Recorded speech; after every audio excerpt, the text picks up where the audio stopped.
శివుని మహిమ ఆది నుండి అంతం వరకు. ఆది, సృష్టి ముందు నిశ్శబ్దం. సృష్టి ప్రారంభం కాకముందు ఏమీ లేదు. అంతా శూన్యం, నిశ్శబ్దం, చీకటి మాత్రమే. ఆ సమయంలో ఒక్క శక్తి మాత్రమే ఉంది. అది పరమశివుడు. అతను నైద ఆరంభం, నైద అంతం. అతను కాలానికి కూడా అతీతుడు. అతని నిశ్శబ్ద ధ్యానంలో నుంచి ఒక శబ్దం పుట్టింది.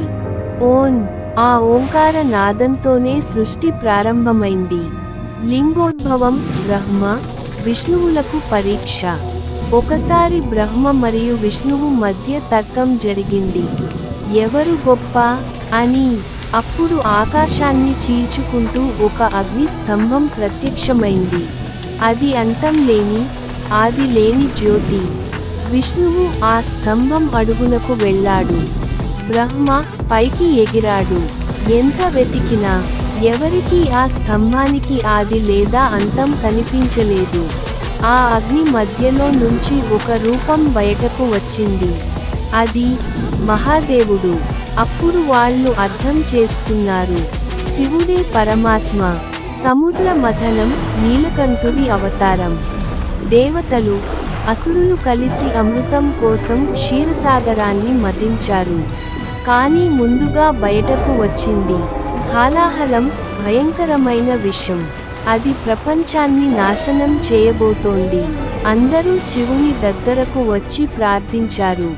శివుడు ఒక్క క్షణం ఆలస్యం చేయకుండా ఆ విషాన్ని తన చేతిలో తీసుకొని తాగేశాడు. పార్వతీదేవి వెంటనే అతని గొంతును పట్టుకుంది.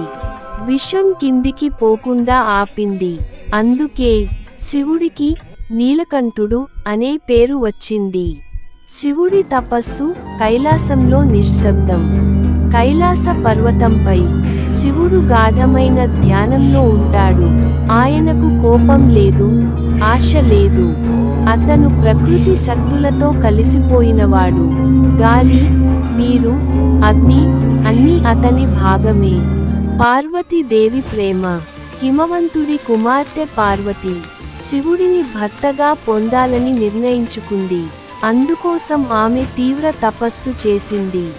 వర్షం, గాలి, చలి, ఎండ ఏదీ ఆమెను ఆపలేదు.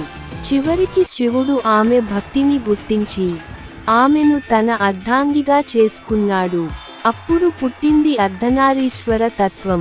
తారకాసుర వధ. తారకాసురుడు అనే రాక్షసుడు దేవతలను బాధించాడు. అతన్ని ఓడించగలవాడు ఒక్క శివుని కుమారుడే.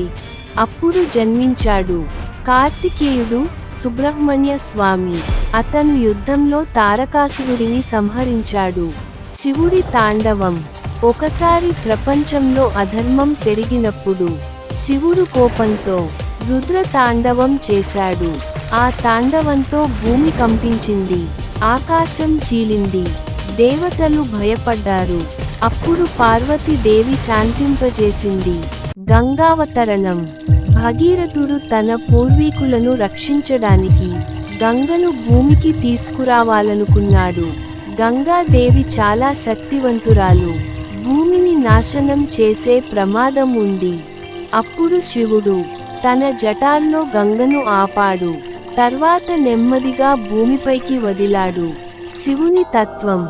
శివుడు కేవలం దేవుడు కాదు, ఒక తత్వం. సృష్టి, స్థితి, లయం ఈ మూడు కూడా అతనిలోనే ఉన్నాయి. అతను డిస్ట్రక్షన్ కాదు, ట్రాన్స్ఫర్మేషన్. ముగింపు. శివుని సందేశం.